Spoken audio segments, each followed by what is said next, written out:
what I want to do really is go back and look at one other thing. So that's the rental rate a person would pay. Now, let's talk about leasing. If you're going to lease this spot, let's say your commission is 4% of that amount, but the tenant's going to sign a 5-year lease. In the commercial world, your lease or your leasing commission is based on the total amount of the lease that you give. Remember that the value is based on the money it brings in, so it's the total rent. So is your leasing commission. So let's go back to the original $8 a square foot calculation. If I sign a 5-year lease and I get paid 4% to lease this, how much would that be? 1,600. Yeah, that's what I got, right? Because back at the $8 a square foot, that was $8,000 a year, but they signed a 5-year lease.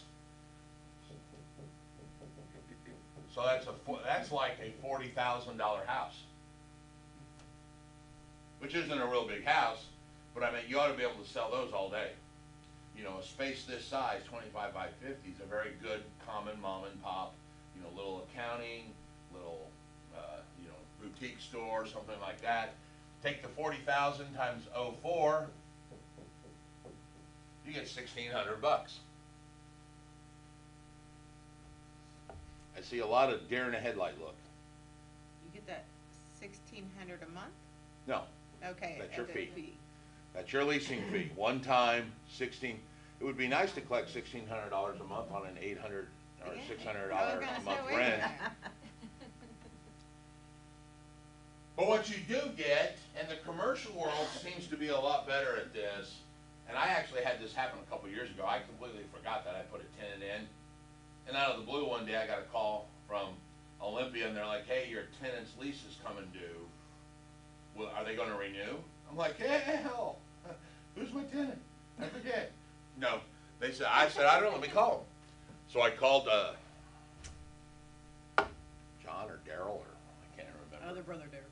His other brother Daryl, and they renewed. I got paid for a renewal because it's technically still my client. Now, on a renewal, you usually don't get the full 4%. I got 2% more. But it was like an $800, it was actually more like a $1,200 check that I wasn't really expecting, because they had called me and said, hey, the 3 years is gone. Sign another 3 years, let me call my client. Okay? So you can get renewal commission as well. So at what point are you getting paid for that? You get paid when the lease commences, remember? That's when it's payable. Okay. When the lease gets signed, Payable. that's when it's payable. Still say you're wrong. But you may not get paid for 90 days. There you go. Only because, I say that in jest because I dealt with a guy, we put a client in, and their policy was they didn't pay leasing commissions 60 days out. You know, because they wanted to float on the money. So I didn't get my check for like 60 days. But everything paid to them is 30 days. Yeah. Oh yeah, that's how we were in the corporate world. Our boss kept pushing us, you know, go call, hit the phones, collect our money at 30 days, and then call our creditors and tell them we want to, you know, go to 60 days. I'm No, like, they just hey say- Tony, do you think that maybe the other guy sitting on the other side's doing the same thing? You know? So there's a couple of those calculating commission, there's a couple calculating the square footage, there's a couple calculating the rental rate. The key is, remember, rental rate's an annual basis, and leasing commission is based on the entire amount of the lease. So you get someone signing a 5-10 year lease, or like some of the big corporate companies that sign 30-year leases, you know, it's very easy to see that making a living leasing commercial space is not that hard. I mean, seriously, leasing this space out ought to take you about 2 or 3 weeks total. So, you know, you make 1,600 bucks and you're doing 2 or 3 of those at a time. like I said, this is not a big space to lease. Now, if you're leasing out 30,000 square feet of industrial space, it's kind of hard. And the other reason, just as an insight, the reason we do this in a per square footage is so that gives you guys a chance to kind of compare apples and apples. Okay, You know. say that again, commercial leases commission is based on the total amount of the lease, Right. and a residential, Residential is a whole different story. Residential uses this term FML. No, wait, FMR. Only one of you get that joke because, see, FML on the text, hashtag, you're old, you don't get it. FMR stands for first month's rent. And typically this is the running number you see in our MLS system. 10% of the first month's rent. So you lease a house out where the rental rate's $800 a month, you're gonna make 80 bucks. Hardly worth bending over to pick it up. Especially in the residential world, because they seem to be more, oh, look at that one, oh, look at that one, oh, look at that one. So you will notice in our BLC, we have a section called rental properties. But when you look at it, two things. One, it's always the high-end properties because those are the ones that are worth really doing.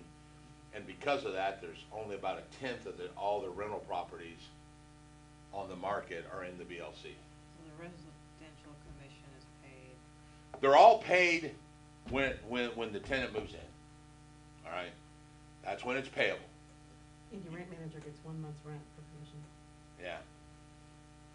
That's what you get. You get 1 month's rent. That's not bad. That's 800 bucks. That's 10 times better than what they get in the world here. She's like, where the hell do you work? I want to go work We with should get like a $75 bonus, Yeah, that's about it. and a lot of companies are going away from We it. just leased a $1,300 house $25 yesterday, for so. the renewal. Yeah. We get a hearty handshake and a warm pat on the back. Good job.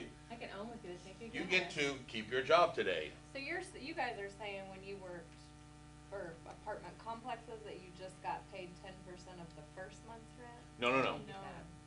In the residential MLS system, not, they're they're the ones sitting in the office at an apartment complex. That's a whole different story. Okay, So like if my client wants to rent, like Brett McLaren, we sold his house, I told you we had to go find a rental. yeah, If I look in the MLS, another agent has listed their client's rental, the commission they're paying out, co-oping to me, like on a sale, we told you it'd be 3% or 3.5%. right, It's 10% of first month's rent. okay, but then when you're managing these properties, you're Managing's 10% a- every month, okay, so Yeah. we're talking about two different things. Yeah, that's what I said. Okay. Leasing and management are two different concepts. So when I manage a client's property, for instance, Mhm, I'm charging him 10% to manage it every month, every month, Right. and then I get 4% the month if I have to put a client in. okay, So like the first month, I collect 4% of the, I'm sorry, I did that. It's 10% for the manage. I charge 10% to rent it, but 10% to manage it, because it's two different concepts. So the first month, they end up paying a double dip. Because I put the tenant in there, so there's 80 bucks.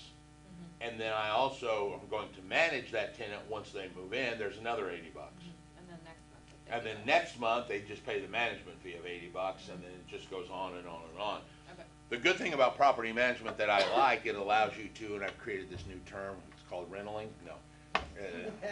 It's called inventorying income. Because you do the deal one time, and I can make rental income for at least a year, maybe 2 years. The girl that's out in Brownsburg's been there like 7 years now.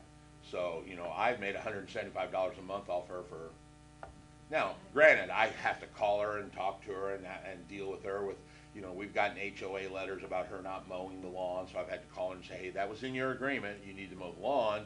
If my owner comes out and mows the lawn, we're gonna bill you for that. so you have a property management company as well? Yes. That's Yeah. what I'm interested in. Yeah, because it's the same license.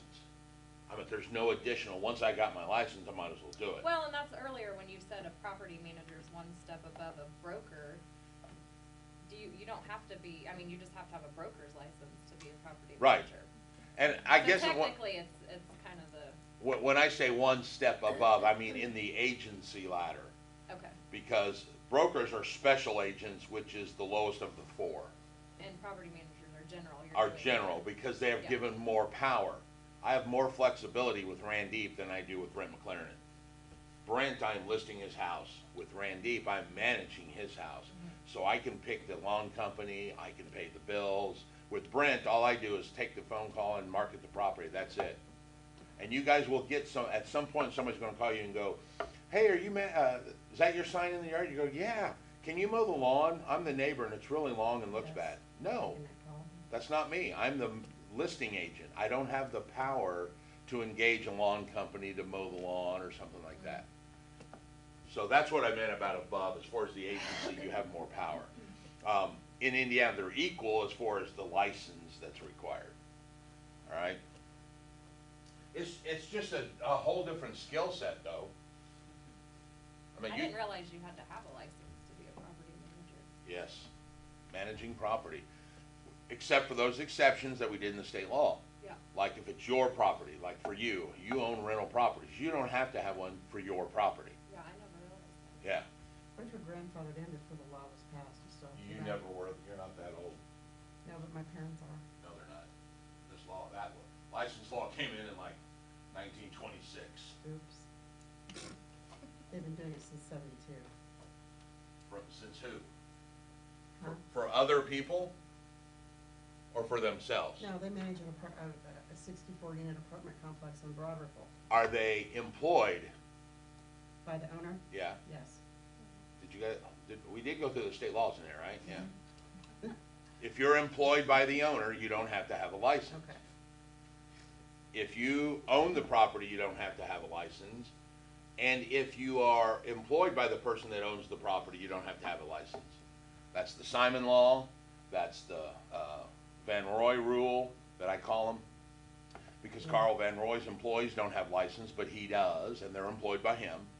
Simon's people don't have license, but they're employed by the owner of the property. So like if you got rentals and you hire a maintenance man, full-time, on salary, take taxes out and all that, he can show your property.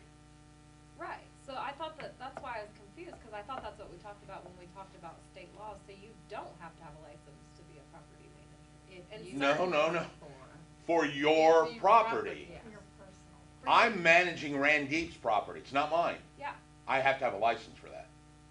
okay, If I have a property yeah, and I ask you to manage it, I have to have a license. You have to have a license. Okay. That's, yes. But if you own the property, you can manage it without a license. yeah, you can do whatever. But didn't you just say there's certain circumstances? Yes, all the ones we went through in the state. Yeah. If you own the property and you hire a maintenance man, Yes, not He- a property manager, but a maintenance. if you hire a property manager, but he's gotta be hired, W-2, employee, and he is sitting in your spot So not managing. getting paid a percentage, you have to pay him. Right, that's Okay, the yeah, we talked key, about that. that's the Okay. key for an independent that's what she said her grandparents are doing. Okay. They are unlicensed, but they are employed by the owner of the building who is sitting in there managing their property. That's exempt as well. They can't hire you, I can't hire you to manage my property without you being licensed, Or being on your payroll. or being an employee of mine. Yeah, Right, gotcha. yeah, we just had a guy yesterday on Facebook ask that question, you know, cause he said something about, the other one's what, Diane did. The new home agents sitting in the model home are typically are unlicensed as well. Once again, they are employed by the owner of the property, and they can sell the property. Payroll. Yeah, they're on payroll. And then did you get a percentage? I was commission only. But that's a bonus. I was commission only, no paycheck. So how did you do that if you were commission only? Were you Right. supposed to have a license? She did that illegally. I wasn't supposed to have a license, we Okay, weren't well allowed then to have that's a my license. question. Yeah. Like I have a, She's We not, weren't allowed to have you one. can't you can't have an employee that you pay commission. there's a gal on your Facebook, and she took a job at a home builder. And they ask her to move her license into referral. Yeah.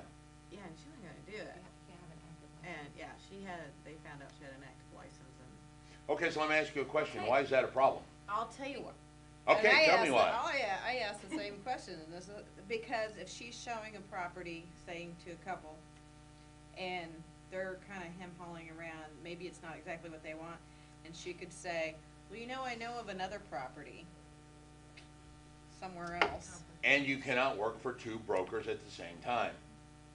So I take can't back be a what you- Remax agent and part-time working for a home builder sitting in his, And they felt like, you know, she would be taking clients or whatever. yeah. So, hang on, take back what you just said for a second. You said she can't make a commission, but I thought under state law you could make less than 10%, be on payroll and No, still the make part of a commission. one of the key differences Uh-huh. on an employee and a independent contractor is how do they get paid? Right, If they get paid a commission based on sales, that's a contractor. but I thought that you could still make somewhat of a commission, like say Diane were No, doing whatever legally. if you make more than, if, It was legal. Damn it.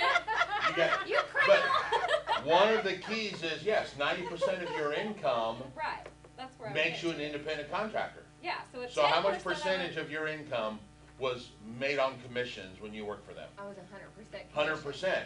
Okay, She's but not if an she employee. was just 10%, But I had a that would, goal. and on payroll, I that didn't would make be it. okay. That's still a contractor. But she's on payroll. So like what I'm No, saying is as an payroll is incentive. not for commission. Payroll's not commission, I understand that. okay? I guess I don't understand the question. Or you've got them flipped. Okay. As a contractor, you can make up to 10% salary and still be a contractor.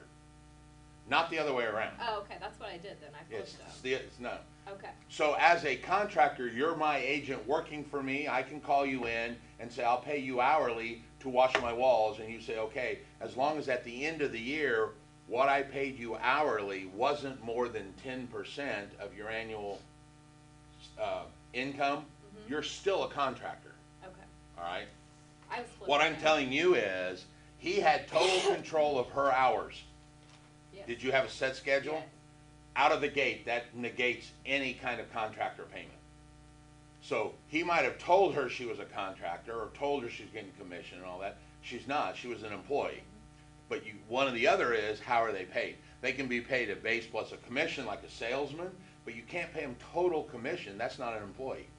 Which is weird, because we are total commission. Yeah, that's But not they an control employee. our hours.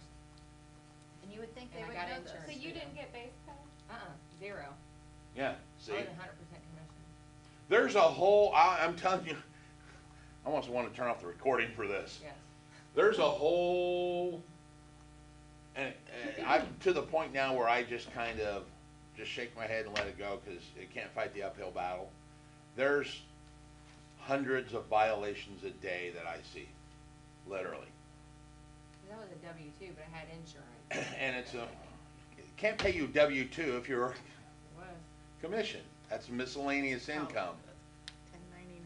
So Yeah. I just wanna make sure I understand the state law, just for testing for, I don't care what everybody really does, Yeah. but I had it flipped, so that's, Yes. Okay. To be I can still pay you up to 10% salary and still be a independent contractor, as long as 90% of it came from independent contractor, okay.